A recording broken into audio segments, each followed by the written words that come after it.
everybody, I'm going to go over molecular orbital diagrams in this video. So these will often also be called the Woodward-Hoffmann rules. They are the two people that kind of came up with this way of thinking about pericyclic reactions. So we have seen a pericyclic reaction already. That's the Diels-Alder reaction. We mentioned briefly that it's pericyclic, but we're going to dive a little bit more into the orbitals that make that reaction possible.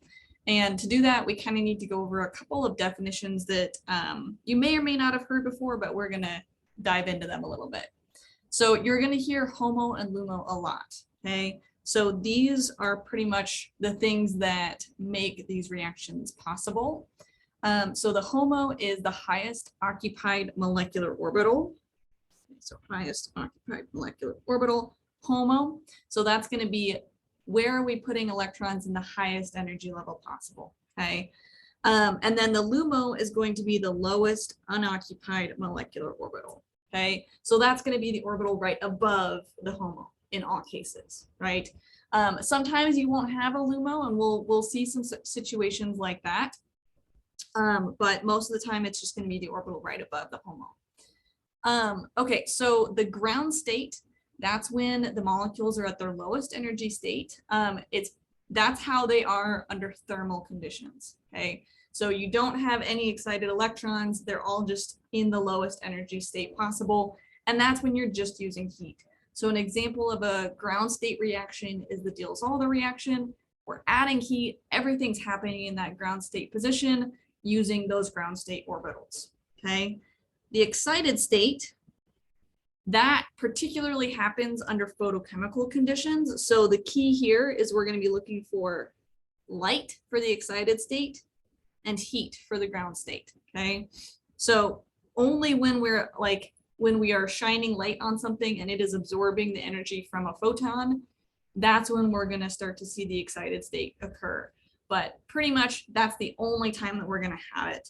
And that's just the excitation of a single electron up into the next orbital energy level. And we'll see what that process looks like. Okay, so all these are going to come together to do a couple of different pericyclic reactions. We're only going to talk about cycloaddition because I just don't think that we have time to properly go into electrocyclic reactions or sigmatropic reactions. But if you continue on, just know that there are more pericyclic reactions that exist. We just don't really have time to go over them right now. So the cycloaddition that we're going to talk about is what we've been talking about with the Diels-Alder. So it's just the act of two pi bonds becoming two new sigma bonds, okay? So it's just pretty much a 1-for-1 swap, 2 to 2, right? And the important part when we're looking at orbitals, and I really can't emphasize this one enough, that they are always going to be the result of a HOMO-LUMO overlap. Okay, we're never going to be looking at these things and trying to put together like two HOMO orbitals. It's always going to be a HOMO and a LUMO. So we need to make sure that we're really good about identifying what those orbitals are so that we can do the proper overlap there. Okay, so if a cycloaddition occurs under photochemical conditions, that gets a little bit more complicated because then we've got excited and ground state options here. So the important thing to keep in mind is just like when we're doing radical reactions, we don't often see two radicals coming together because they're very fleeting intermediates. The same thing happens with the excited state molecules. It's going to be very, very unlikely for two excited state molecules to come together and do a cycloaddition. So you're only going to be having one molecule in the excited state at a time, okay? So we're only ever going to be using one excited state orbital. So you could have a HOMO from your excited state and a LUMO from your ground state, or you can do a HOMO from your ground state and a LUMO from the excited state, okay? This one is probably the most likely just in terms of matching up energy levels better, but either one will actually work fine, especially when you're thinking about doing the analysis for these problems. So now that we have a little bit of an idea with definition wise, let's go into what these diagrams actually look like. So we're going to talk about a couple of different molecules here, and then we'll look at a couple of cycloadditions to see how we kind of start using some of these diagrams to help us predict you know, what's going to actually be allowed to happen. So if we just start with the simplest version, okay, so ethylene is going to be our simplest molecular orbital. The nice thing is that any of your Diels-Alder reactions are going to use this one, okay? That's going to be your dienophile piece of your Diels-Alder reaction. So the dienophile is always going to look like this. It doesn't matter if we put all kinds of whatever stuff on it. This is the only part that's actually participating in the cycloaddition reaction itself. So that's the only part of the molecular orbital diagram that we actually care to look at. Okay, so even if you put another piece of pi system out here, doesn't even matter. Okay, so the thing we want to keep in mind here, so when we're drawing a molecular orbital diagram, what you want to think about is if I've got 1, 2 carbons that are sp2, that means I've got 2 p orbitals. We're going to have the same number of orbital levels as we do p orbitals. Okay, so if I've got 1, 2 p orbitals, I'm going to have 1, 2 energy levels, okay, or molecular orbitals. So these are each going to have the 2 p orbitals present. Okay, so this is going to be psi1, this is going to be psi2. And we can show how many electrons are in each of those. So this is the simplest one, so it's going to get more complicated from here, but this is going to be a really good starting point for us. So what we want to think about is the lowest energy level is always going to have all of the orbitals in the same phase. Okay, and by in the same phase, I mean that when they overlap each other, that is a constructive overlap that's going on, and we have these 2 things and these 2 things lining up. Okay, there are no nodes here. And when we want to think about this, I would say the number of nodes that you want to think about is going to equal the psi number minus 1. Okay, so this is 1 minus 1 is 0. No nodes. 2 minus 1 is 1. There's going to be 1 node here. We want to make sure that we keep our nodes symmetric. So we've got a node right in between those 2. And whenever we have a node, that means that we're not going to have orbital overlap over that node. So it's a place where there is no electron density in between. So when we show that pictorially, we're going to have those 2 things out of phase. Okay, so this is in phase and constructive overlap.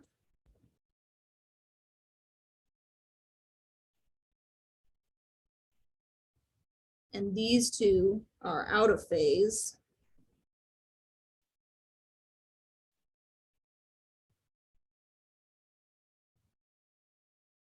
And this is destructive overlap. Okay, so that's our molecular orbital diagram. So to finish this off, all we need to do is think about how many pi electrons we have in this system. This one's fairly easy because I only have 1 pi bond, so that means I've got 2 pi electrons.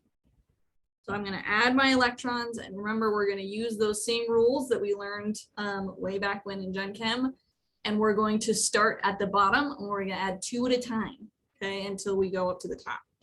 So we're only having 2 here. This is empty, okay? So this is going to be our bonding orbital. That's what's making up the pi bond. This is going to be an anti-bonding orbital.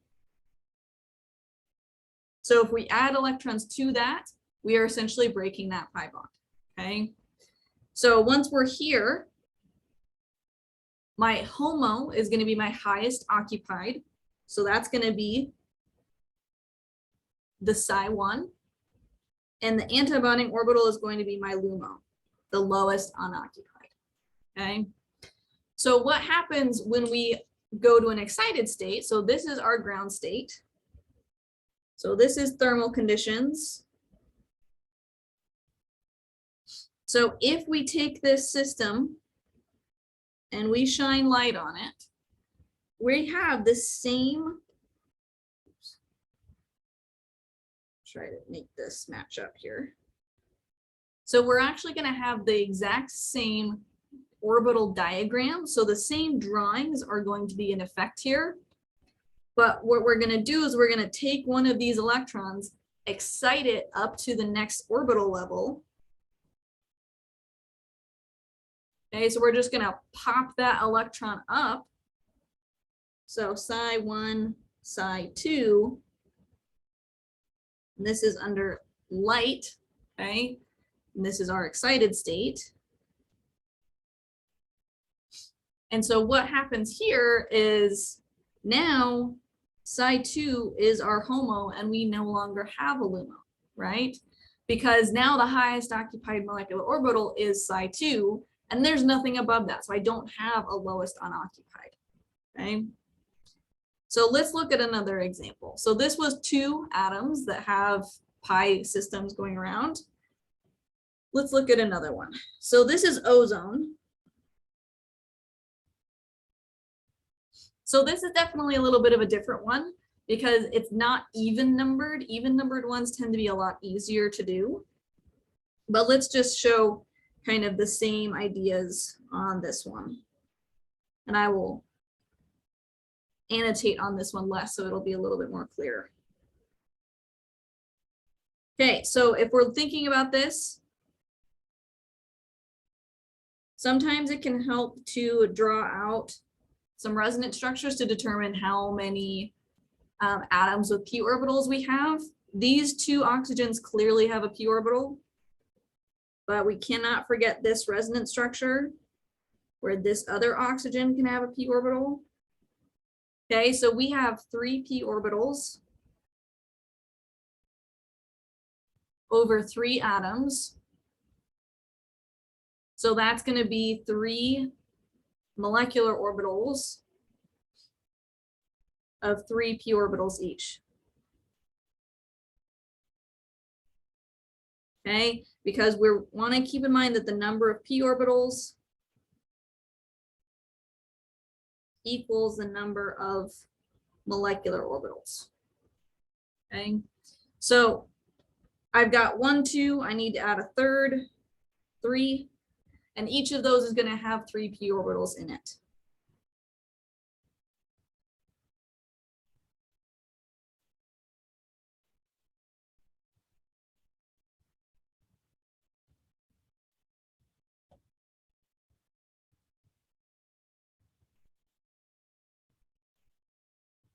Okay.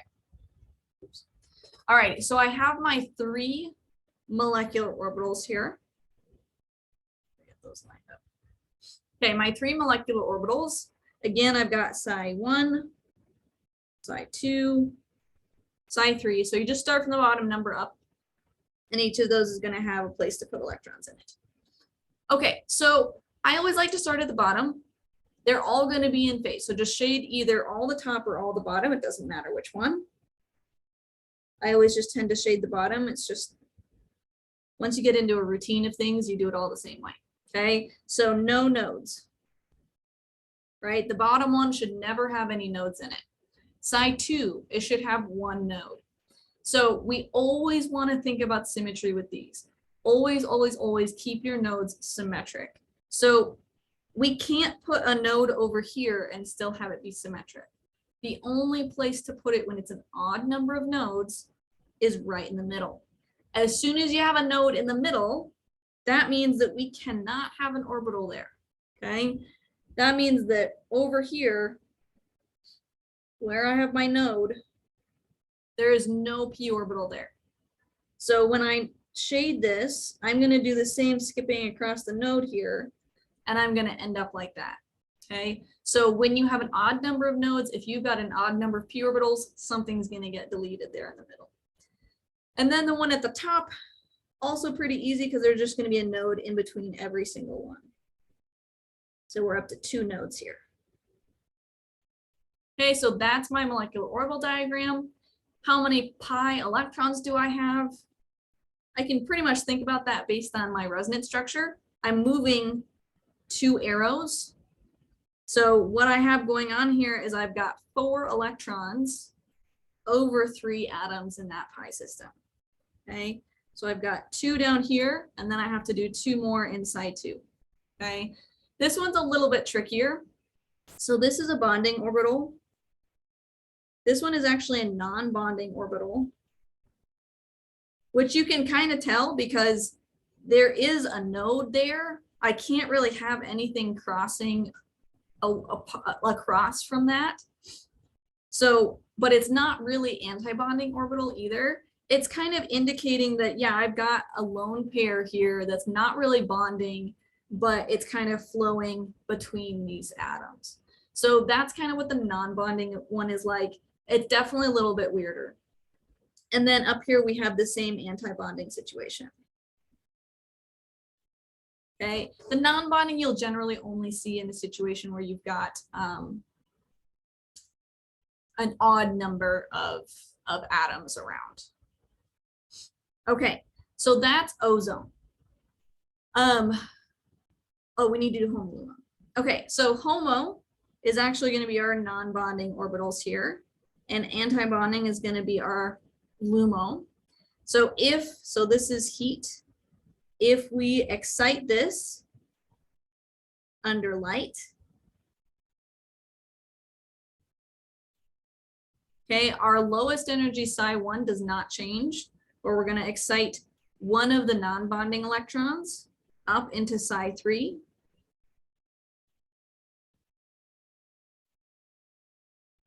So we're going to have psi3 be our new HOMO, and again, we don't have a LUMO anymore.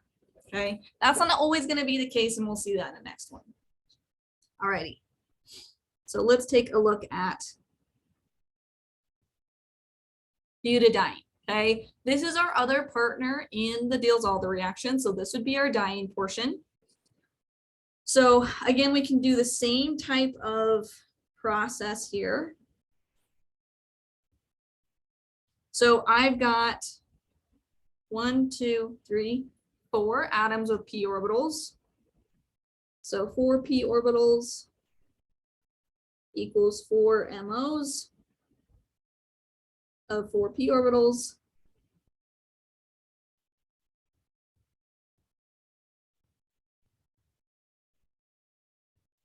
I made that way too long.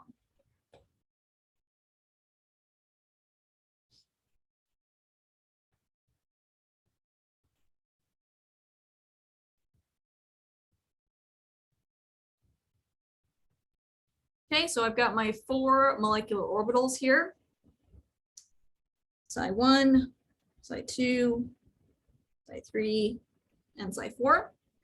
So again, easiest one is our bottom molecular orbital, all in the same phase. Psi2, we're going to have 1 node. That's an odd number. It has to go in the middle. And this time I can make it symmetric, so I don't have to delete any p orbitals here. Okay, so these 2 are going to be in phase, but out of phase with the next 2, which are in phase with each other. Okay, so 1 node. The next one up, Psi3, is going to have 2 nodes. There's a couple of ways you can draw this. I tend to keep the ones in the middle the same or in the same phase. There's other ways that you can do it that are still correct though.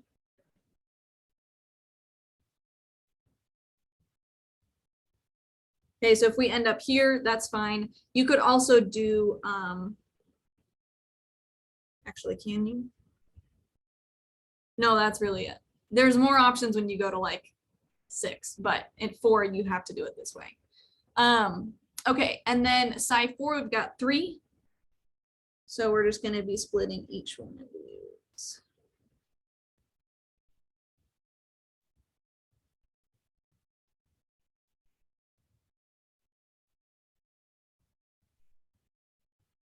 Okay, so no nodes, 1 node, 2 node, 3 node. Okay, if we look at our electron layout here, and again, this is in thermal conditions. So I have 2 pi bonds, That's a total of 2 times 2 is 4 pi electrons. 1, 2, 3, 4. So this is my HOMO. This is my LUMO. Right? Highest occupied, lowest unoccupied. If I have light here, and I go to my excited state, I'm going to be promoting one of those HOMO electrons into the LUMO. As even as possible here.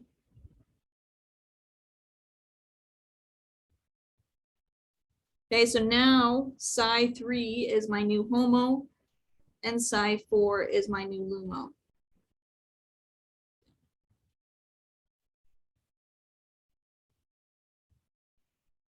Okay, in my excited state. So if we look at how we can apply these to cycloaddition reactions,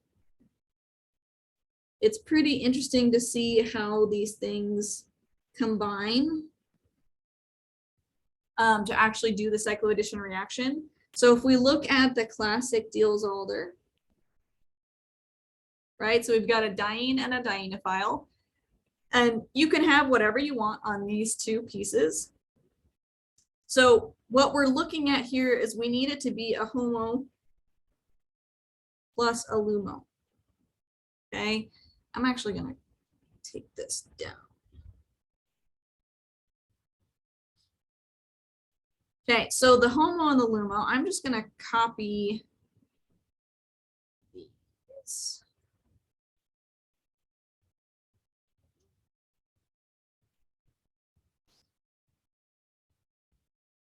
And then we're going to take this one. We're probably going to delete a couple of things in it though.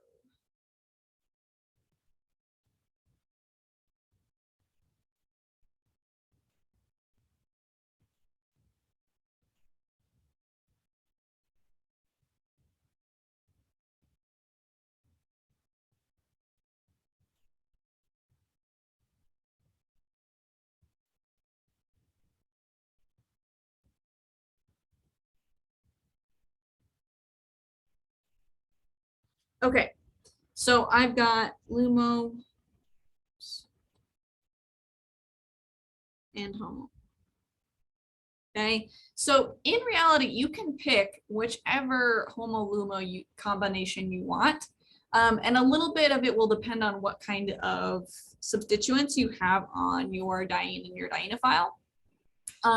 So electron donating substituents tend to raise the energy of the HOMO. Electron withdrawing substituents tend to lower it. So generally, since we've got electron donating groups on the diene, that's generally going to raise the HOMO of the diene, and then electron withdrawing groups are going to actually lower some of that energy of the LUMO, and having those two things be closer together is better. Okay, so generally what we're going to see is we're going to see this HOMO and this LUMO reacting together. Okay, so it's generally going to be the HOMO of the diene and the LUMO of the dienophile, but it doesn't have to be. But whatever you can do to lower the energy gap between those two, the easier the reaction is going to be to actually accomplish. So essentially what we need to do and what we need to show is that this HOMO needs to be able to overlap with that LUMO. Okay, so if we look at our normal Diels-Alder mechanism here under heat, right? We get to here and we're combining these two. So that's what really needs to be the overlap of the orbitals correctly to form these new sigma bonds.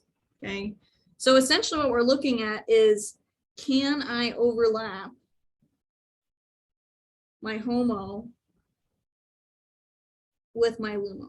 Okay, so I like to draw the HOMO first. Okay, I've got my node right in the middle there, so I need to switch right there. And that is the same picture as this. I just twisted it around so that's in that like C shape, right? And then we know that it's going to come either on top or from the bottom of our dienophile, which is going to be in the LUMO state. Oops. Okay, with one node right there. So then you can see that I'm going to have, let's not do that because it looks like a node. I'm going to have overlap right here and right here. Okay, so these are both constructive overlaps.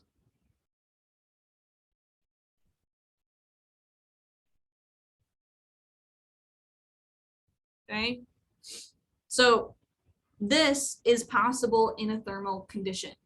Okay, so if we look at another example, let's look at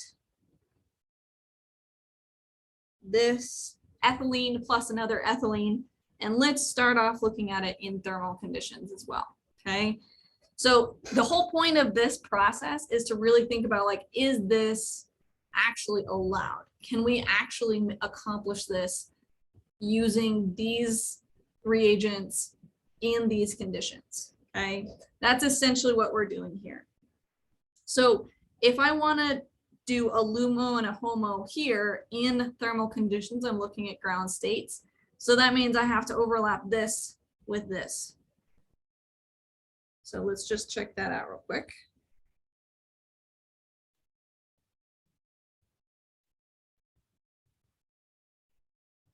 So let's go with the HOMO and the LUMO.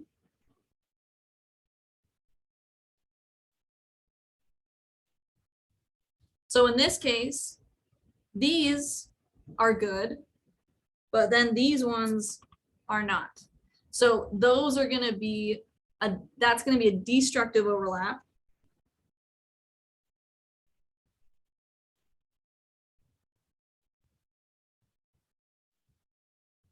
So this is not allowed. Whereas this one was allowed. And that's why we see Diels-Alder reactions occur under thermal conditions. There we go, I needed to label those. So what about in photochemical conditions? Let's check that out. So if I do ethylene and ethylene in light, let's see what happens then. So we had up here, somewhere far up here, right? We had our photochemical excited state where we've got Cy2 as our new HOMO. Oops, I don't know what I just undid, but okay, so let's see if this works. So essentially what we're looking at is, let's do a little bit.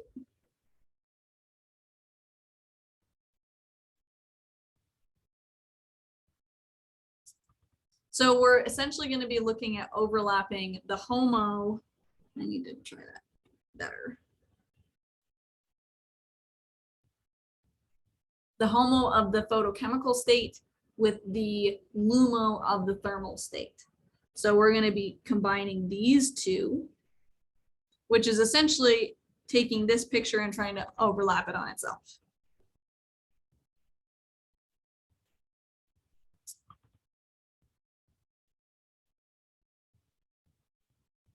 Okay, so we're going to start off, this is going to be the LUMO of the ground state. And then we're going to go for the HOMO of the excited state.